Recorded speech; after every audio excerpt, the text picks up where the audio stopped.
Yes my dear students, हम study करने वाले हैं जॉइंट्स को। तो पहली बात यह है कि हमें जॉइंट्स को डिफाइन करना है।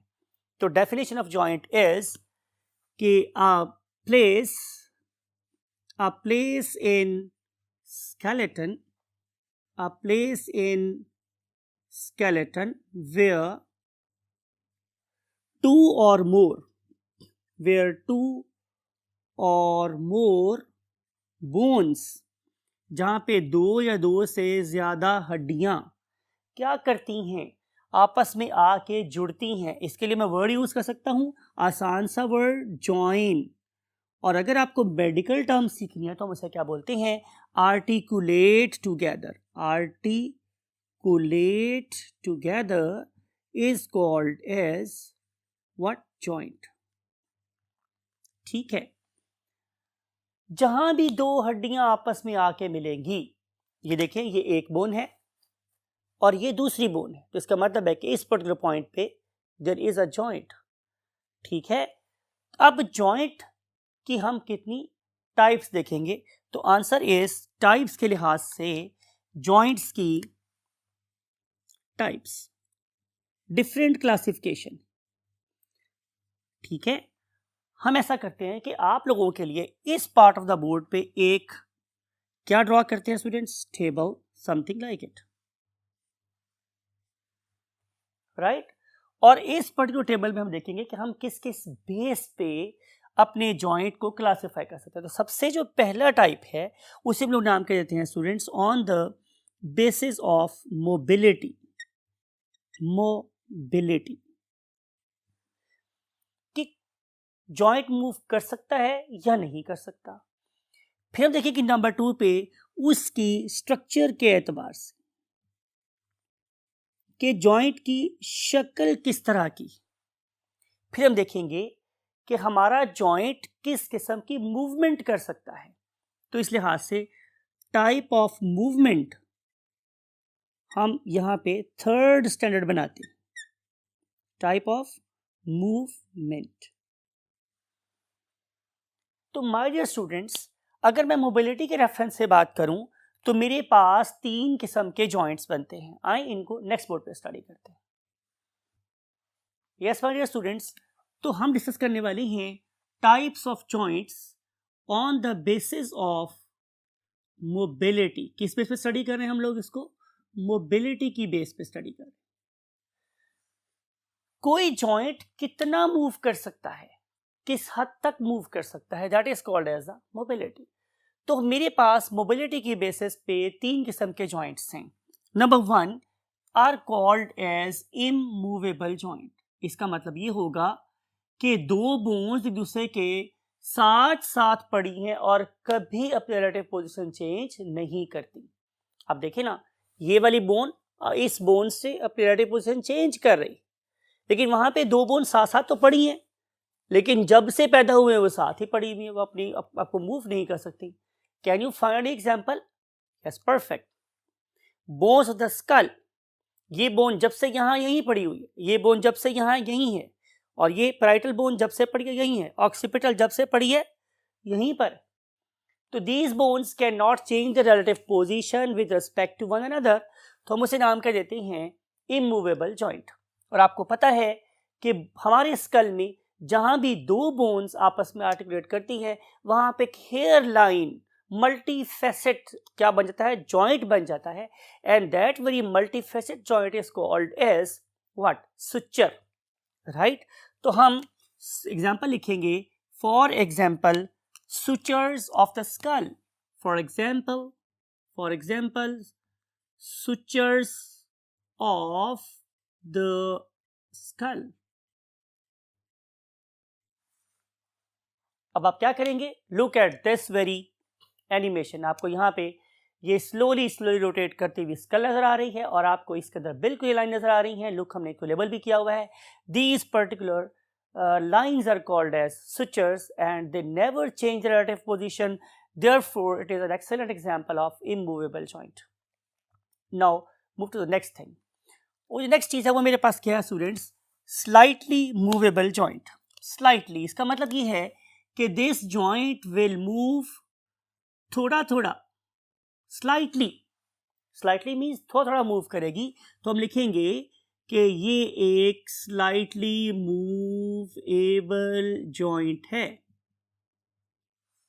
Now can we quote some example कि हमारी बॉडी में कोई ऐसा जॉइंट है कि जो किसी खास रेस्ट्रिक्शन की वजह से आगे मूव नहीं कर सकता। आमतौर पे ये प्रेजेंस ऑफ कार्टिलेज होती है और उसकी खास शेप है कि जिसकी वजह से ये वाला जॉइंट अपनी पूरी तरीके से मूवमेंट शो नहीं कर सकता। और इसकी जो बेस्ट एग्जांपल है that is look at this, and this is vertebral column. आपको पता है कि हमारी वर्टिब्रल कॉलम एक कर्व्ड स्ट्रक्चर है, लेकिन हम किसी खास हद तक ही बैंड हो सकते हैं, उससे ज़्यादा बैंड नहीं हो सकते। उसके रीज़न डेफिनेटली वो कुशंस हैं हमारी कार्टिलेज के जो दो बिटवीन इंटरवर्टिब्री पाए जाते हैं। तो बेस्ट एग्जांपल मेरे पास क्या है?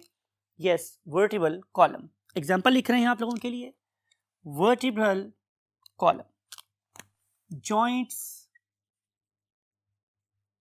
Of vertebral column, right. तो जो जॉइंट्स ऑफ वर्टिब्रल कॉलम है they are very best example of slightly movable joint. और जो थर्ड किस्म का जॉइंट है उसे हम लोग नाम कर देते हैं students freely movable joint. Freely movable joint,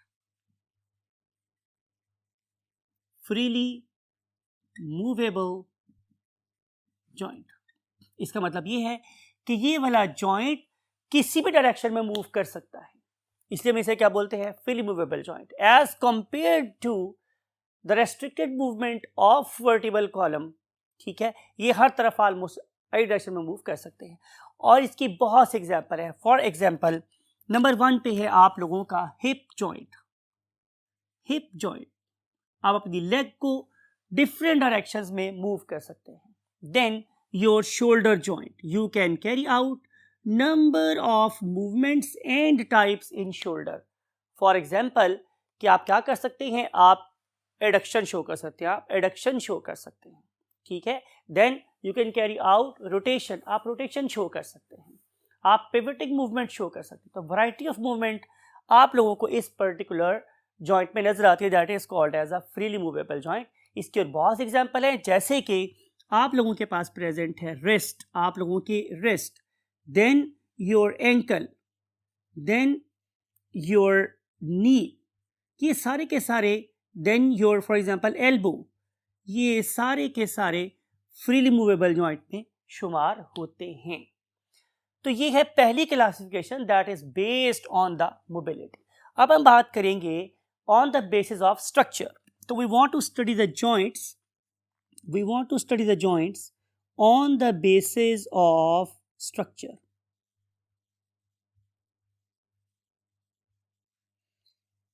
structure के लिहाज से भी मेरे पास जॉइंट्स की 3 टाइप्स हैं। One of them is called as fibrous joint. Fibrous joint.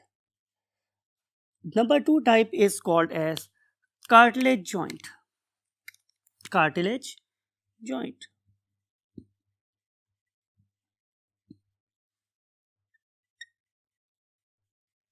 And finally, we have synovial joint.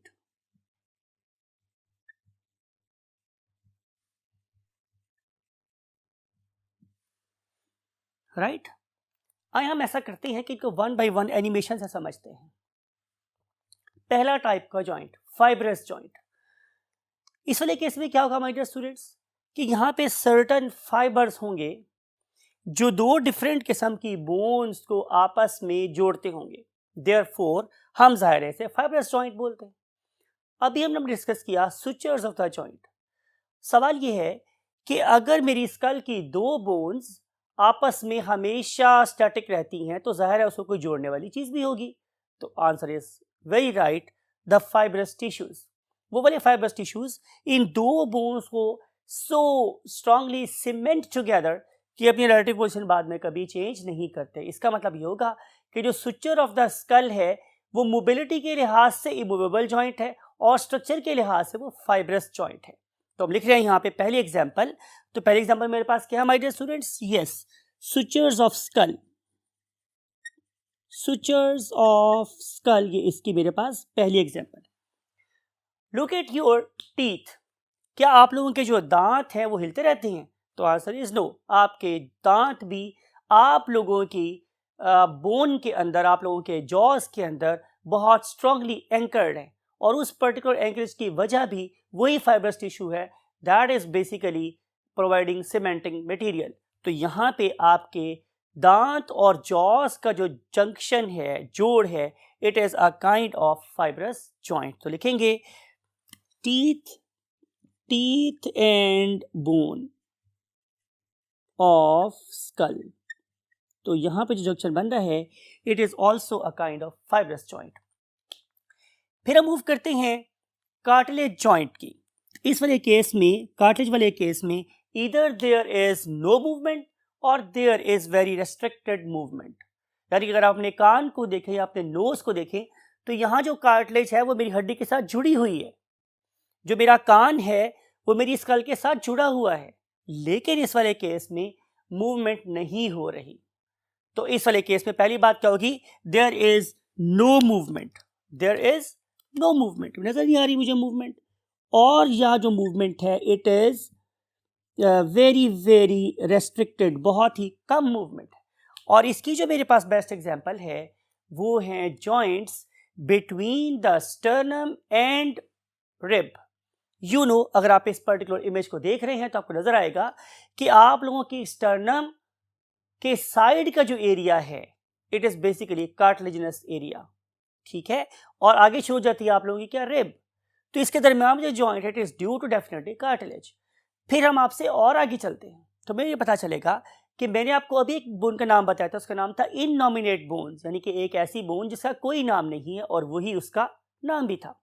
इसमें 3 बोन्स मैंने को बताई थी, इलियम, इस्कियम और प्यूबिस, राइट। ये तीनों की तीनों बोन्स आहिस्ता आहिस्ता क्या करती हैं कि कार्टिलेज को खत्म करती चली जाती हैं और बोनी होती चली जाती हैं।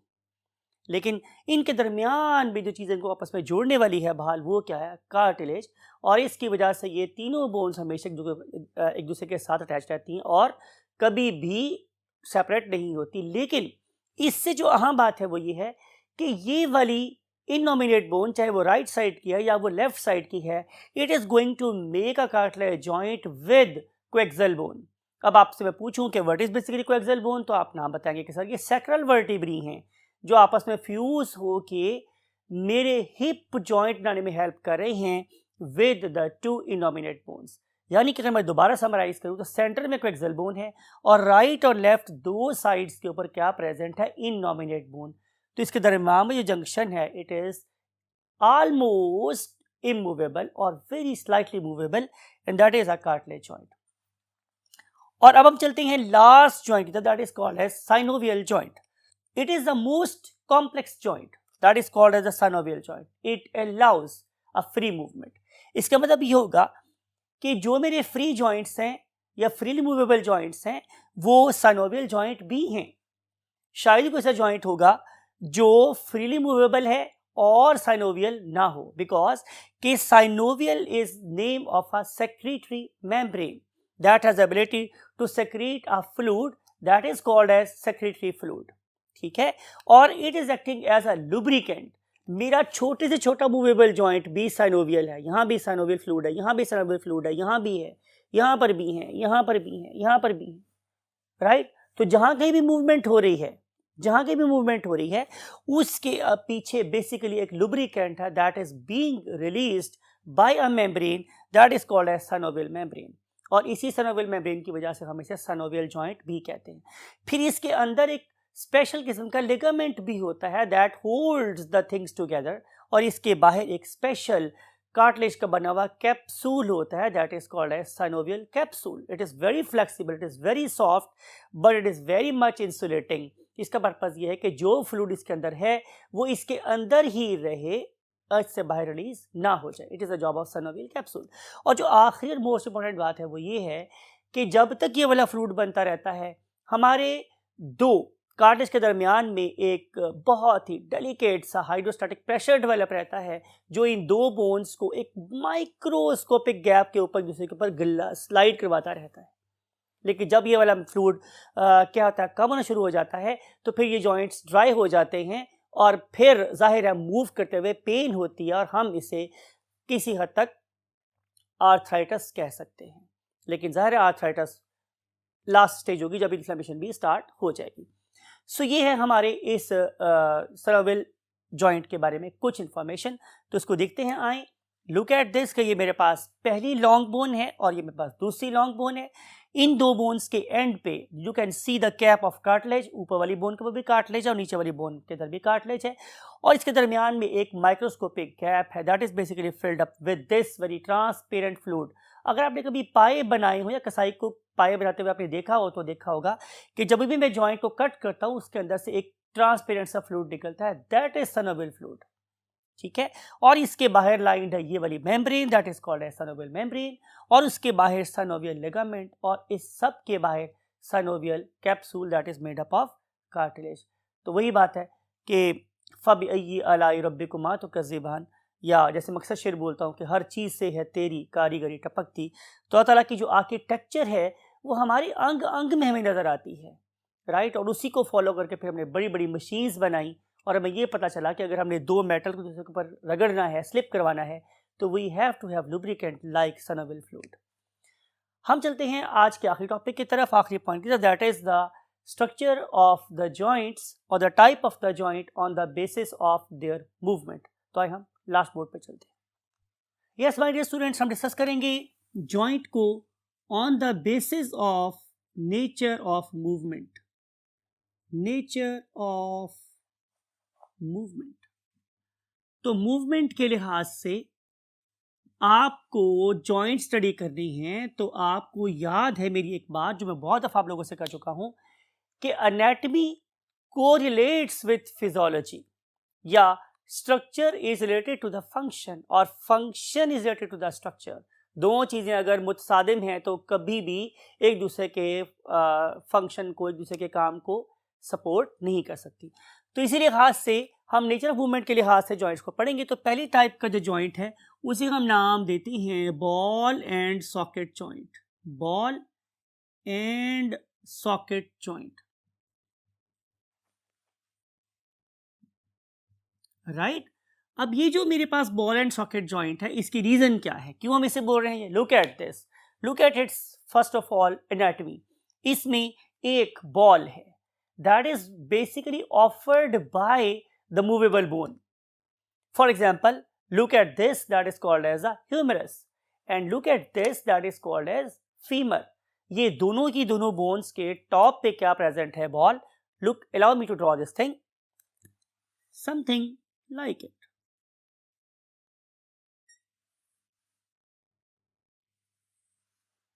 So this is a ball. ये एक बॉल है। It is basically offered by the movable bone, और ये चल रहा होता है बॉल एक सॉकेट के अंदर that is offered by a static bone. Static means हरकत नहीं कर रही, तो जिस बोन ने हरकत नहीं करनी वो क्या ऑफर कर रही है? सॉकेट, और जिसने मूव करना है वो क्या ऑफर कर रही है? बॉल। फॉर एग्जाम्पल अगर मैं बात करूं तो इट मे बी, जिसे मैं ब्लैक ड्रॉ कर रहा हूं, it may be for example glenoid cavity of the scapula, और it may be the acetabulum of innominate bone. तो इन दोनों के दोनों केसेस में यहां पे क्या प्रेजेंट है? Ball and socket joint. Got the point my dear students? तो मैं बात आपसे ये कर रहा हूं कि ये है बॉल एंड सॉकेट जॉइंट। अब नेचर ने स्ट्रक्चर ऐसी क्यों बनाई? ताकि ये यहां पे एक बड़ी स्पेशल किस्म की मूवमेंट कर सकती हो, that is called as rotation. ये वाली मूवमेंट हमें बॉल एंड सॉकेट जॉइंट के अलावा कहीं नज़र नहीं आ रही। हालांकि इसकी वजह से हम बहुत सी मूवमेंट कर सकते हैं, जैसे कि मैंने बताया था, फ्लेक्शन कर सकते हैं, एक्सटेंशन कर सकते हैं, एडक्शन कर सकते हैं, एबडक्शन कर सकते हैं, सुपीरिएशन करवा सकते हैं, प्रोनेशन करवा सकते हैं, फिर हम रोटेशन करवा सकते हैं। तो ये जो जॉइंट है इसे हम बोलते हैं क्या है? Ball and socket joint. दूसरी किस्म के जॉइंट को हम नाम देते हैं that is called as hinge type joint. Whenever I say hinge type, तो हिंज का मतलब होता है माय डियर स्टूडेंट्स कब्जा। कब्जा। अब आप क्या करेंगे माय डियर स्टूडेंट्स कि आप लोग इस पर्टिकुलर एनिमेशन को देखिए। तो इसमें आपको नजर आ रहा है एक डोर या एक विंडो। आपको पता है कि मैं इस पर्टिकुलर डोर को parallel to X axis move कर सकता हूं, राइट। फिजिक्स बहुत पढ़ी है आप लोगों ने, लेकिन मैं इसे वाई एक्सिस मूव नहीं कर सकता, राइट। इसको मैं मूव कर सकता हूं किसमें, एक्स एक्सिस के अलोंग, वाई एक्सिस में मूव नहीं हो सकता ये डोर। इसका मतलब ये होगा कि हम किसी ऐसे जॉइंट की बात कर रहे हैं कि जिसकी movement restricted to one plane है, restricted to one plane only. तो एक ऐसा जॉइंट जिसमें सिर्फ एक डायरेक्शन में मूवमेंट होगी उसे हम क्या बोलेंगे, हिंज टाइप जॉइंट। बिकॉज कब्जा ऐसे मूव कर सकता है, ऐसे कभी नहीं मूव कर सकता, हमेशा कब्जा ऐसे मूव करता है, दरवाजा जो होता है। तो हम बात ये कर रहे हैं कि रेस्ट्रिक्टेड टू वन प्लेन की बेस्ट एग्जांपल मेरे पास क्या है, yes, my elbow can move in this direction only, right. Either it can carry out extension और flexion, extension and flexion. Same is the case with my leg. Either my leg can fold upward or it can be straight only. तो ये जो मेरे पास joint है, it is called as hinge type joint. आप कह सकते हैं सर कि अब भी तो ये मूव कर रहा है ये वाला जॉइंट। तो आंसर इसके इस टाइम पे मेरा ये जॉइंट नहीं मूव कर रहा है, इस टाइम ह्यूमरस मेरे ग्लिनॉइड कैविटी में घूम रही है, राइट। So this joint can move in one plane only and that is the flexion extension. चाहे वही इस एंगल पे हो, चाहे वही इस एंगल पे हो, चाहे वही इस एंगल पे हो, या वही इस एंगल पर हो, in all cases there is only one movement that is restricted to one plane, either it can bend और इट कैन स्ट्रेट। तो इसकी दो एग्जांपल है मेरे पास। Number one is called as elbow joint and other one is called as knee joint.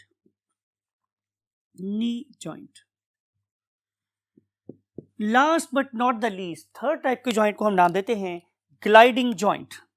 Last but not the least is called as gliding joint.